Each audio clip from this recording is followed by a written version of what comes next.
استاد العلماء شیخ الحدیث و تفسیر میرے مستن مربی پاسبان مسلک رضا حضرت علامہ مولانا قاری محمد یوسف نقشبندی دامت برکاتہ العالیہ آپ کا خطاب دل پذیر شروع ہونے والا ہے۔ میں آپ کو یہ بتاتا چلوں کہ اس محفل پاک کی صدارت پیر طریقت رہبر شریعت یادگار اسلاف حضور قبلہ پیر سید مجید علی شاہ صاحب دامت برکاتہ العالیہ آپ سٹیج پر جلوہ گر ہیں، وہ اس محفل پاک کی صدارت بھی فرما رہے ہیں، آپ ان کی زیارت بھی فرما رہے ہیں۔ زیب آستانہ عالیہ سجادہ نشین چھپولہ شریف آپ تشریف فرما ہیں۔ میں آپ کا تہ دل سے شکر گزار ہوں تمام انتظامیہ کی طرف سے، مدینہ وارڈن کی طرف سے، کہ آپ نے بنا ہوئی مصروفیات کی وجہ سے باوجود آپ نے وقت نکالا، ہم پہ کرم فرمایا اور ہماری اس محفل کو رونق بخشی۔ اللہ تعالیٰ آپ کا سایہ ہمارے سر پر تعدیر کا مدام فرمائے۔ بلا تاخیر میں حضرت کی خدمت میں مؤدبانہ مخاطبات کر رہا ہوں کہ آپ اپنے مفسرانہ عالمانہ بیان سے ہمارے دلوں کو منور فرمائیں گے۔ آپ اللہ اور اس کے رسول کا نام بلند کر کے قبلہ مفتی صاحب کو استقبال کیجیے۔ نعرہ تکبیر، نعرہ رسالت، نعرہ رسالت، نعرہ خلافت، نعرہ حیدری، علماء اہل سنت۔ نحمدہ ونصلی ونسلم علی رسولہ الکریم، اما بعد، فاعوذ باللہ من الشیطان الرجیم، بسم اللہ الرحمن الرحیم، وبالوالدین احسانا، صدق اللہ العظیم وصدق رسولہ النبی الکریم، ونحن على ذلك من الشاهدين والشاكرين والحمد لله رب العالمين، سبحانك لا علم لنا إلا ما علمتنا إنك أنت العليم الحكيم۔ الصلاة والسلام عليك يا سيدي يا رسول الله، الصلاة والسلام عليك يا سيدي يا حبيب الله، الصلاة والسلام عليك يا سيدي يا نبي الله، وعلى آلك وصحابك يا سيدي يا نور الله، يا خاتم النبيين، يا رحمة للعالمين، محمد سيد القرنين والثقلين والفريقين والأربين والأدمين، هو الحبيب الذي ترجى شفاعته لكل غول من الأحوال المتهمين، ثم الرضا عن أبي بكر وعن عمر وعن علي وعن عثمان ذي القرنين۔ حضرت ولی الاحترام متعلقان یہ طریقت رہبر شریعت سرگردہ پیر سید محمد مجاشد صاحب بخاری والنوی دامت برکاتہ العالیہ اور عظیم علماء اہل سنت ثنا خان مصطفیٰ صلی اللہ علیہ وسلم اور دیگر مہمانان گرامی قدر اور عظیم عوام اہل سنت، اللہ رب العزت کی تعریف و توصیف اور حضور نبی کریم صلی اللہ علیہ وآلہ وسلم کے بارگاہ عالیہ مقدسہ میں نذرانہ درود و سلام خلق کائنات کا بے پایہ کرم ہے کہ اس نے ہم سب کو پیارے محبوب علیہ السلام کی امت اندر پیدا فرمایا، اور خلق کائنات کا ہمارے پر بہت بڑا احسان ہے۔ اس نے اپنی خاص توفیق اور اپنے محبوب علیہ السلام کے توسل سے ایمان جیسی عظیم الشان نعمت سے ہی منعمت فرمایا۔ حضرت محترم جیسا کہ آپ کی علم میں ہے، ہمارے محترم ہمارے بزرگ فوجی نذیر احمد صاحب، ان کی اہلیہ جو 2-3 دن قبل دنیا فانی سے پہنچ کر گئیں، ان کے اصال ثواب کے لیے، ان کی بخشش مغفرت کے لیے خوبصورت انہوں نے ان کے صاحبزادوں نے انتظام کیا ہے، جس میں عظیم لوگ ماشاءاللہ تشریف فرما ہے۔ آپ ماشاءاللہ ذوق میں محبت میں، جس میں رشتہ دار بھی شامل ہیں، دوست احباب شامل ہیں، اہل محلہ شامل ہیں، سادات شامل ہیں، نعت خواں شامل ہیں، علماء شامل ہیں۔ انشاءاللہ میرا یقین ہے الحمدللہ کہ یہ سارا یہ ماحول ہے، یہ سارا کا سارا ان کی بخشش کا ذریعہ بن رہا ہے۔ اللہ تعالیٰ کی بخشش کا ذریعہ بنائے۔ تو میں بالکل ایک صرف حدیث پاک کوٹ کرنے اس کے بعد انشاءاللہ، کیونکہ اثر کا ٹائم بالکل قریب ہے، کئی گھنٹے بھی تقریر کرتے رہے تو اسی طرح ہی ہے، ایک جملہ بھی آپ کو دے دیتے ہوں گی انشاءاللہ اسی طرح ہے۔ پہلی بات تو یہ ہے کہ الحمدللہ جو ہم یہاں اس محفل میں حاضر ہیں، سب کا جو مقصد ہے وہ ایصال ثواب ہے. کیا ہے؟ یہ بات ذہن میں رکھنی ہے کہ اگر ہم کسی کے ہاں جاتے ہیں عیادت کے لیے، فاتح خانی کے لیے، جنازے میں شروع ہوتے ہیں، تو اگر ہماری نیت میں فطور ہے تو ہم بھی خالی رہ جائیں گے، وہ بھی خالی رہ جائیں گے. اور اگر ہم صرف اللہ تعالیٰ کی رضا کے لیے آقا علیہ السلام کی ادا کو ادا کرنے جائیں گے، نیت المومن خیر من عملہ، دونوں گھر کامیاب رہ جائیں گے. میں نے کوئی بات چھپائی نہیں ہے، میں نے آپ کو پیغام دے دیا ہے کہ بقیہ زندگی میں ریاکاری سے، دکھلاوے سے، نمود و نمائش سے، شوبازی سے جتنا بچا لیں اتنا ہی کم ہے. جو میں نے حدیث بات پڑھی ہے، جو تفصیل پڑھی ہے قرآن سنت میں، وہ یہی ہے کہ بڑے بڑے اعمال پہاڑوں کی مانند بڑے بڑے خوبصورت اس طرح لوگ لے کے گزر رہے ہوں گے، جو دنیا کھڑی ہوگی دیکھ گئے کہ کیا بات ہے، یہ بخشے گا. یہ حدیث کا میں مفہوم دے رہا ہوں. لوگ کہیں کہ یہ بخشے گا. اتنے پیارے اعمال اور اتنے خوبصورت اور انبار لگے ہوں گے، لیکن جب رب کے دربار میں پہنچیں گے رب پورے جلال پہ آ جائے گا. رب فرمائے گا ان کو بھی اور ان کے اعمال کو دوزخ میں پھینک دو. یہ اعمال میرے لیے نہیں کیے گئے، یہ اعمال لوگوں کے لیے کیے گئے تھے. ان لوگوں کو راضی کیا ہے، ان کو سارا کچھ دنیا میں مل گیا ہے. اس لیے محترم ہم یہ خبر جو دلاتے ہیں اس میں بھی کوشش فرمائیں کہ ہم جو کچھ کریں صرف رب کی. دیکھو میں آپ کو مخاطب نہیں رکھا کہ کل ایسا نہ ہو کہ تم ہمارے گریبان پکڑو، آپ کے ہاتھ ہمارے گریبان ہمیں بتایا نہیں ہے. میں بات بالکل کھول رہا ہوں کہ عمل ذرے کے برابر ہو پر ہو رب کے رضا کے لیے تو جبل اوحد سے بھی زیادہ ثواب رکھتا ہے. اگر عمل کائنات سے بھی بڑا ہو تو اس میں رب کی رضا شامل نہیں، اس عمل کی رب کی بارگاہ میں کوئی حقت نہیں ہے. یہ پہلی بات کی ہے. اور دوسری بات یہ کی ہے کہ ہم جو بھی یہاں پڑھ رہے ہیں، کر رہے ہیں، سانس لے رہے ہیں، اس کا سارا ثواب محمد کو پہنچ رہا ہے. مسلم میں نے کہا سبحان اللہ. کیا کہا؟ سبحان اللہ. نہیں بولیے میں نے کیا کہا ہے؟ سبحان اللہ. سب نے کہہ لیا ہے بس اس کا ثواب پہنچ گیا. تمہیں بھی مل گیا اور مجھے بھی مل گیا. تعریف نہیں کرنی کہ سبحان اللہ پر ثواب کتنا ہے. ثواب کو چھوڑیے، ہم نے کہہ دیا سبحان اللہ. جب رب کی تعریف کر لی ہے تو اس سے بڑا کوئی ثواب ہے؟ جب تعریف رب کی ہے کیا کہا میں نے؟ آواز ابھی تک نہیں آپ کی آئی. بس اگر آگے تقریر نہ بھی کروں تو بات ساری مکمل ہو گئی کہ انشاءاللہ ہماری زبان سبحانہ نکل گیا. جب اس کے راگی نکلے گا تو انشاءاللہ کام ہمارا بھی بنے گا، کام مرحومہ بھی بنے گا. آپ تھک تو نہیں گئے؟ آپ پریشان نہیں ہونا، میں بھی ختم کرنے لگا. ٹھیک ہے نا؟ ماں جی جو تھی نا وہ کافی دیر سے بیمار تھی، ایسے ہی اور رشتہ داروں کو پتہ ہے، محلے داروں کو سب کو پتہ ہے. اور میں اس چیز کا عینی گواہ ہوں کہ بڑی دیر سے بیمار تھی. بڑی بیماری کا مانگنا حرام ہے. آ جائے تو رحمت ہے. کیا؟ یہ میں پوری آیت کی حدیث کا مفہوم کوٹ کر رہا ہوں. بیماری کا مانگنا حرام ہے، موت کا مانگنا حرام ہے. اچھی موت کا سوال کرتے رہنا یہ میرے آقا کی تعلیم ہے.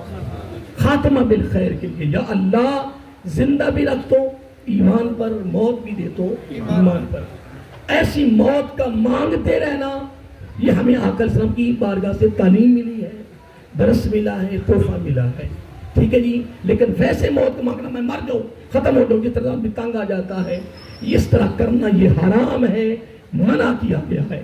اس طرح بیماری کا مانگنا بولیے اگر آ جائے تو رحمت ہے. مسلسل کے باری تعالیٰ کی بارگاہ میں وہ دور پر کیا عرض کیا جب ہم کلام ہوتی تھی کہ یا اللہ جب تو اپنے بندوں پہ بڑا راضی ہوتا ہے اس کی کوئی پہچان بھی ہے، کوئی نشانی بھی ہے. جب تو اپنے بندوں پہ بڑا راضی ہوتا ہے کوئی اس کی پہچان ہے. ہاں اس کی پہچان یہ ہے کہ میں اپنے بندوں کو بارش دیتا ہوں. کیا؟ بارش کے آنے سے پہلے، بارش کے ختم ہونے کے بعد کوئی گارنٹی نہیں ہے. جب تک بارش ہو رہی ہے رب راضی ہے، جتنا دل کرتا اسے مانگ لو. بات یاد رہے گی. موسیٰ علیہ السلام کی باری تعالیٰ جب تو اس سے بھی زیادہ راضی ہوتا ہے، جب تو اس سے بھی زیادہ راضی ہوتا ہے، اس کی کوئی نشانی ہے، کوئی پہچان ہے. رب ہاں عرض کیا مولا وہ کیسے؟ فرمایا اپنے بندوں کو بیٹیاں دیتا ہوں. اگر یہ بات اگر کسی کی علم میں ہوتی تو بیٹیوں کو مارتے تو نہ، طلاقیں تو نہ دیتے. بدبختی ہے نا، بد نصیبی ہماری کہ ہم قرآن و سنت سے دور ہیں، اہل علم سے دور ہیں، دین سے دور ہیں. جاہلیت بھری پڑی ہمارے اندر. پہلی بیٹی پہ طلاق ہو رہی. اب بدبخت بیٹی اور بیٹوں کا دینا عورت کے اختیار میں, عورت کے اختیار میں. اگر دیکھا جائے تو یہ حکیم صاحب بیٹھی حکمت بھی کرتے ہیں, میں نے پڑھا ہے حکمت کی روح سے بیٹی اور بیٹے نار اور مادے میں سارا کردار مرد کا ہے, سارا کردار مرد کا ہے. کبھی دیکھ تو صحیح اے باری تعالیٰ جب تو اس سے بھی زیادہ راضی ہوتا ہے اس کی نشانی کیا ہے؟ فرمایا پھر میں اپنے بندوں کو بیٹیاں دیتا ہوں. بیٹی کے آنے سے پہلے کوئی گارنٹی نہیں, بیٹی شادی شدہ ہو کر چلی جائے کوئی گارنٹی نہیں. جب تک بیٹی پیدا ہونے سے لے کر شادی شدہ ہونے تک, جب تک وہ تیرے گھر میں ہے 24 گھنٹے تیرے گھر میں ہے, خدا کی قسم رب 24 گھنٹے ہی راضی. اگلی بات میں نہیں کر رہا. نمبر 3, اے باری تعالیٰ اگر تو اس سے بھی زیادہ راضی ہو, تیری رضا کمال درجے کو پہنچ جائے, اس کی نشانی کیا ہے؟ فرمایا پھر میں اپنے بندوں کے گھروں میں مہمان بھیجتا ہوں. بیٹی الگ موضوع ہے, بارش الگ موضوع ہے, بیٹی الگ موضوع ہے. مہمان کے گھنٹوں تک علماء بول سکتے ہیں بیٹی موضوع کیا ہے, بارش موضوع کیا ہے, اور مہمان موضوع کیا ہے. الگ الگ موضوع ہے. میں تو ایک واقعہ کوٹ کر رہا ہوں. اب اس میں کتنی باتیں ہو گئی؟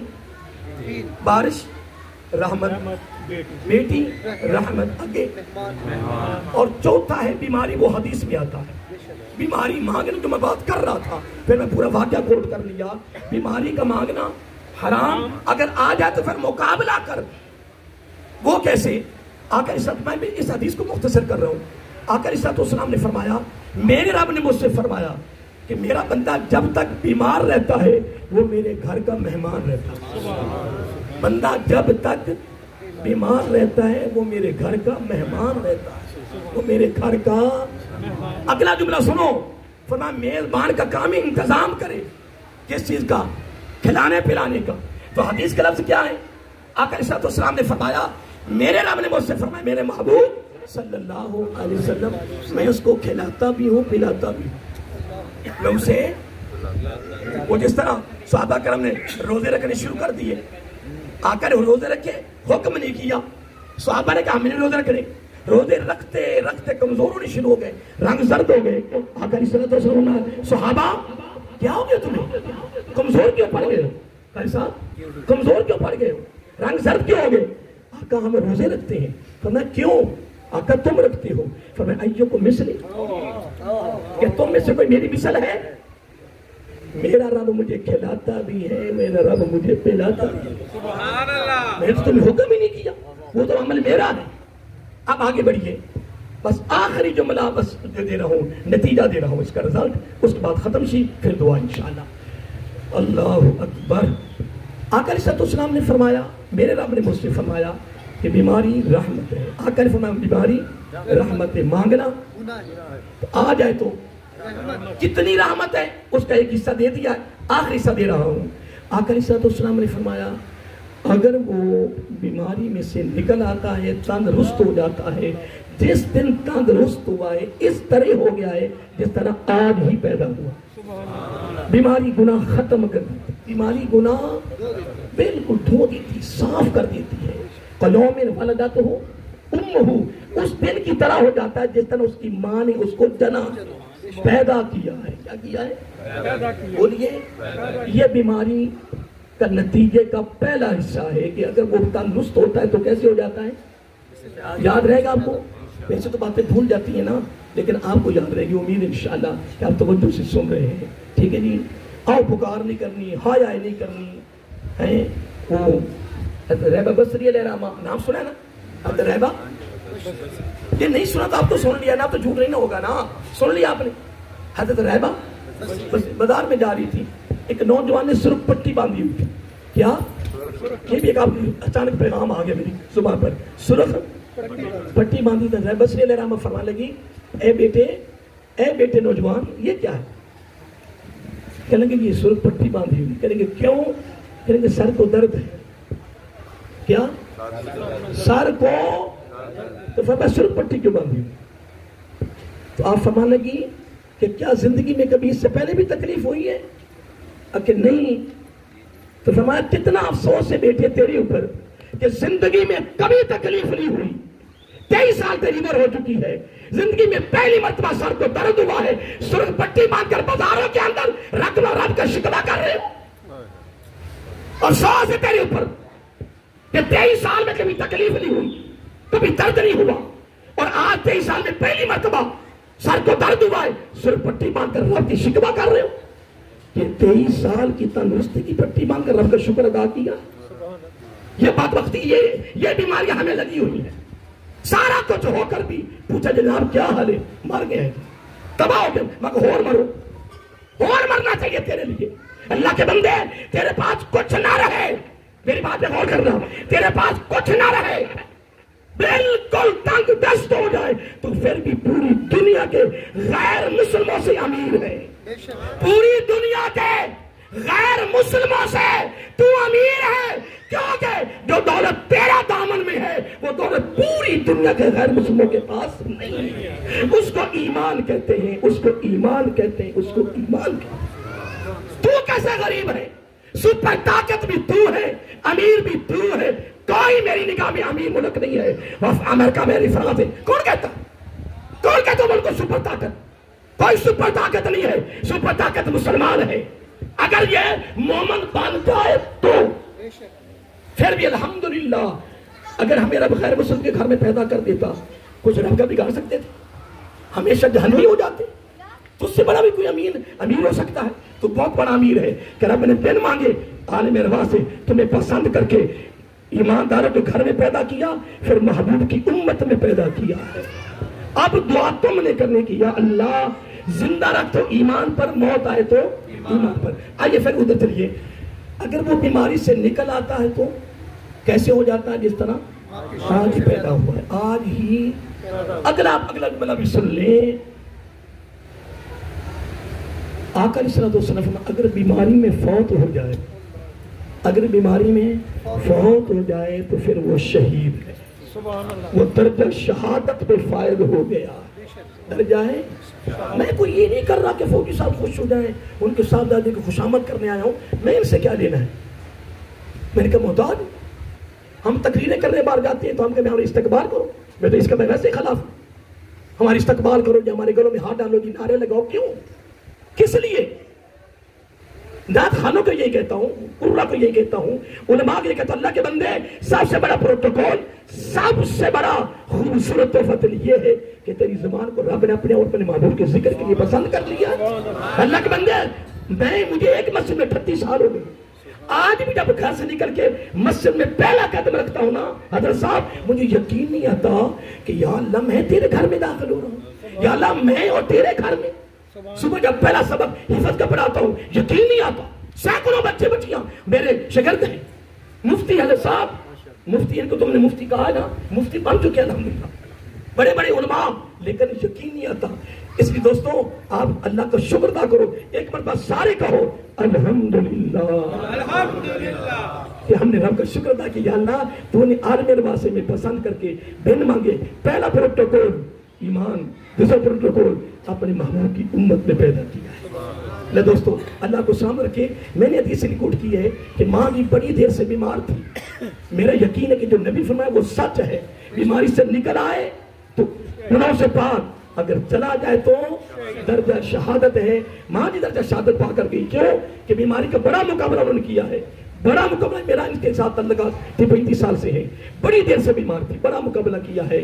یہ فکر یہ نہیں، کئی لوگ ہماری نگاہ میں ایسے ہوئے ہیں کئی سال، لیکن بڑا صبر کیا، سرکار نے فرمایا کوئی بات نہیں، گناہ ختم ہو گئے، اللہ تعالیٰ کے درجے بلند فرمائے۔ میں پھر بھی آپ کا وقت کافی لے کے ہوں، آپ کافی دیر سے بیٹھے تھے، اللہ کو سلامت رکھیں، جتنے ساتھی بھی آئے ہیں اللہ سب کو سلامت رکھے اور اس کے اللہ کو جزا دے، اور آپ کے خاندان کے جتنے لوگ ہیں اللہ تعالیٰ ان کی بخشش فرمائے۔ بس میری عرض یہ ہے کہ بس نماز کا خیال رکھیں، نماز کا خاص خیال رکھیں، روزے کا خاص خیال رکھیں، اپنے گھروں کے ماحول اچھے ماحول بنا لو یار، اچھے ماحول بنا لو، اس کا فائدہ یہ ہوگا ہم مر کے قبر میں چلے جائیں گے، ماحول اچھا چھوڑ کے جائیں گے، اس ماحول کا فائدہ ہمیں قبر میں بھی پہنچتا رہے گا۔ میں ہاتھ جوڑ کے کہہ رہا ہوں، باقی یہ دعا کبھی چھوڑنی نہیں، یا اللہ زندہ بھی رکھ دو، یہ دعا مانگنی شروع کر دو، زندہ بھی رکھو تو ایمان پر، موت بھی آئے تو ایمان پر، وما علینا الا البلاغ۔